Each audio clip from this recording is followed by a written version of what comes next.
A young black waiter named Andrew approached a millionaire and warned him not to sign a deal with his best friend.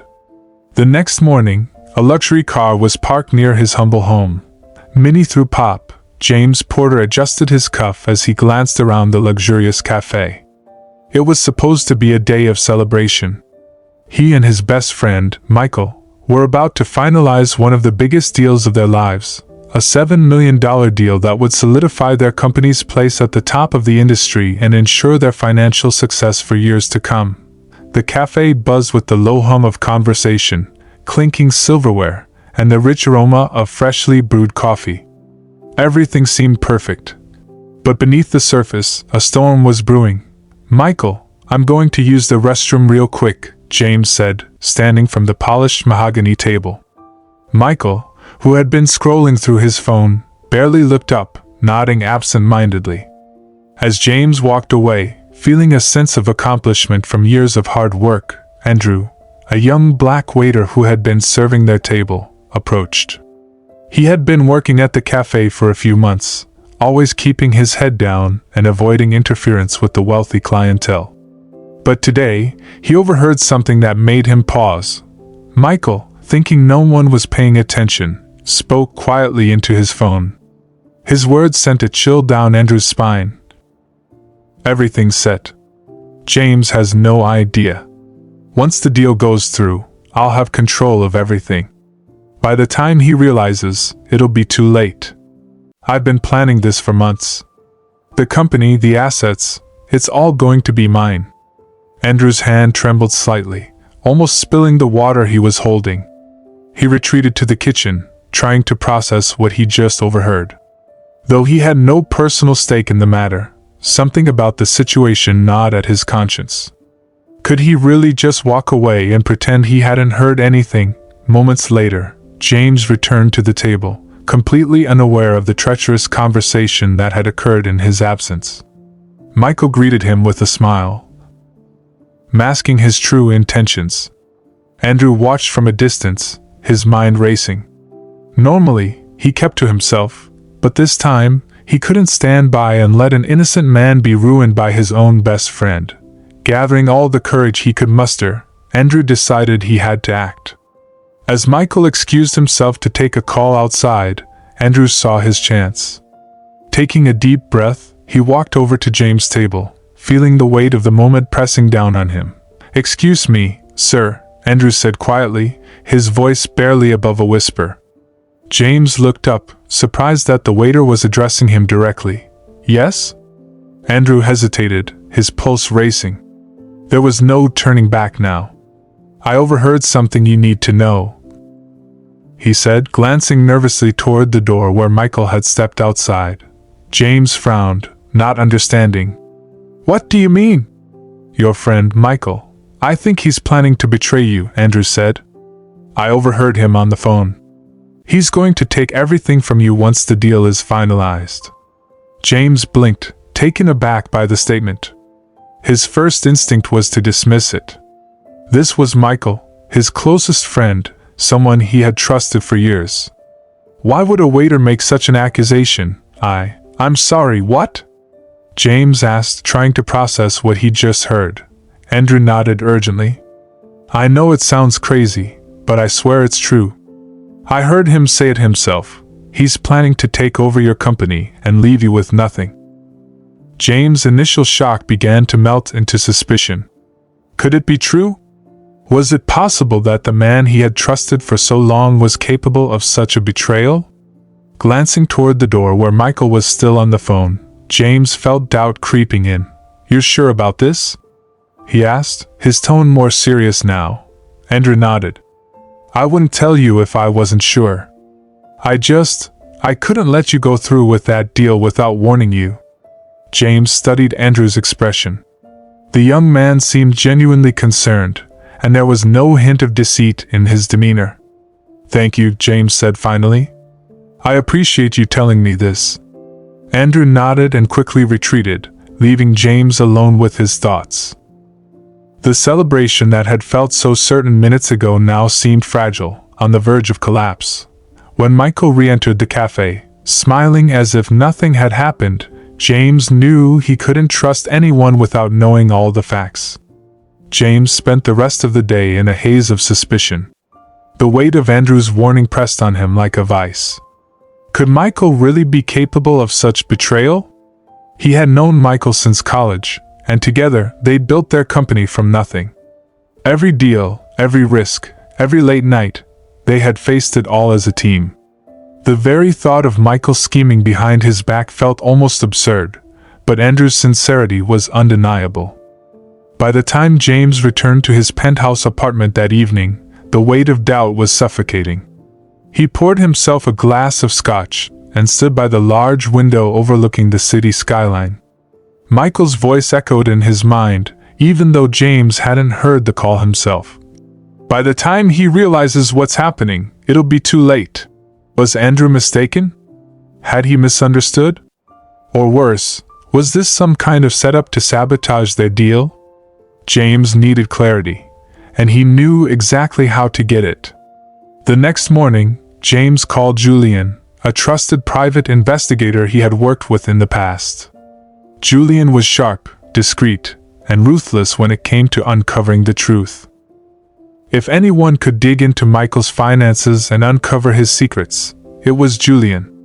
"Julian, I need you to look into someone, Michael Hayes," James said. "He's my business partner, but there are some irregularities I need clarity on." Julian didn't ask many questions. "What exactly are we looking for?" "Anything unusual. Offshore accounts, hidden transactions, anything that suggests he's been preparing to go behind my back," James said firmly. "Understood," Julian replied. "I'll have a preliminary report for you in 48 hours. As James ended the call, his jaw tightened. 2 days. He would have to keep playing the part of the trusting friend for 2 long days. James spent the rest of the day at the office, reviewing contracts and finalizing details for the $7 million deal. He couldn't let Michael sense anything was amiss.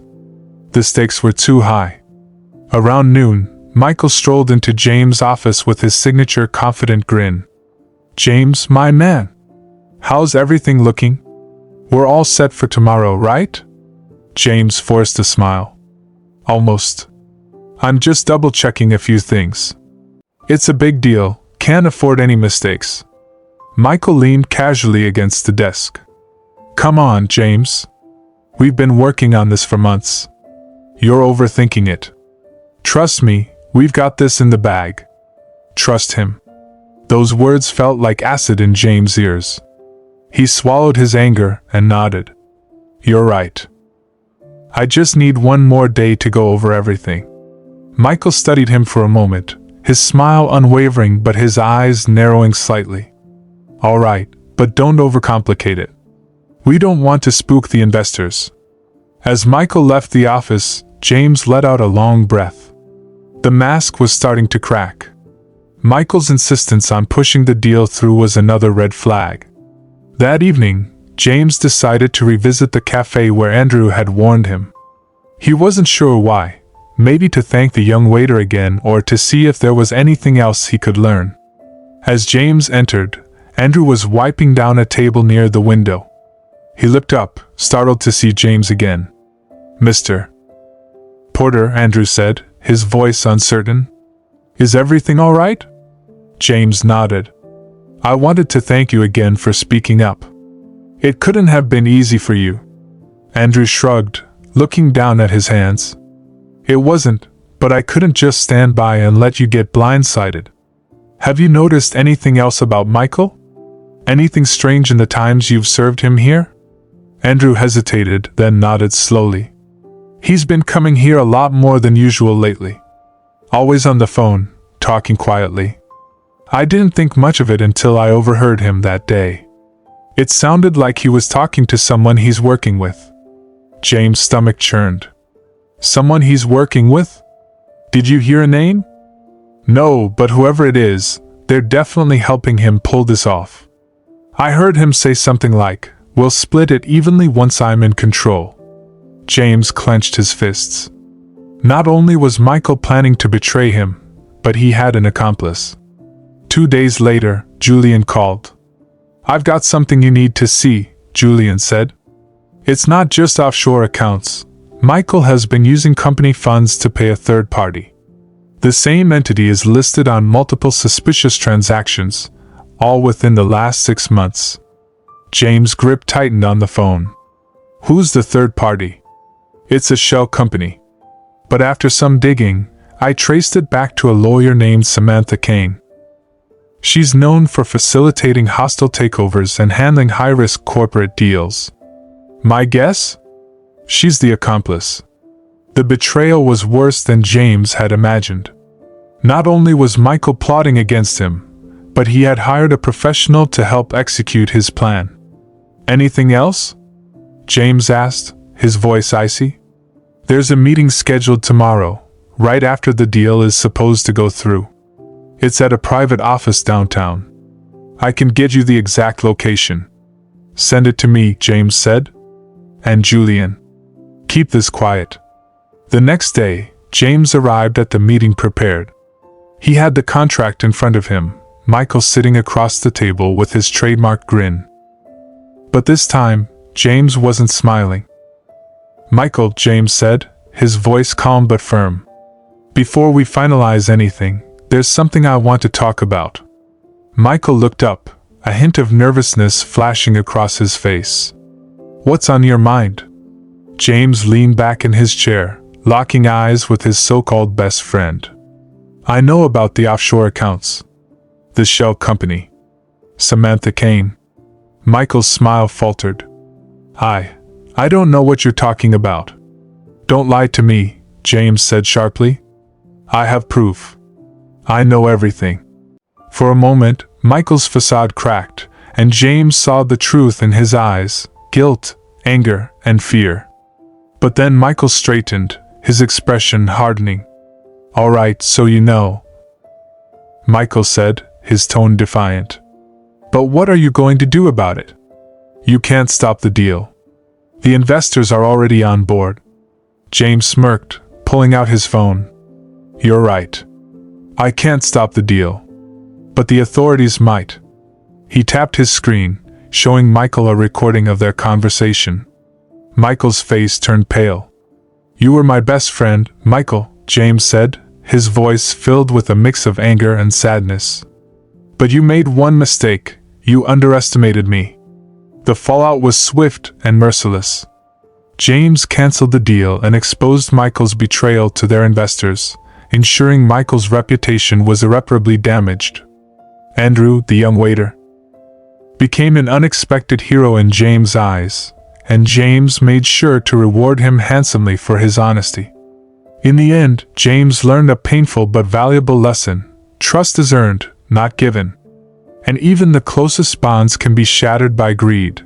As James sat in his office, looking out over the city that had been built with both ambition and betrayal, he reflected on the painful journey he just endured. The people who truly mattered were the ones who stood by him when the truth seemed out of reach, not those who wore the mask of loyalty while plotting behind his back. He thought of Andrew, the young waiter who had risked everything to reveal the truth, and he realized that integrity wasn't just about financial success. It was about the courage to face the consequences of one's actions and make the right choice. Even when no one else was watching, James smiled softly, as the phone rang with a new opportunity. He had learned that while trust could be broken, it could also be rebuilt, slowly, carefully, and with the right people beside him. The next chapter of his life wouldn't be defined by betrayal, but by the strength to rise above it.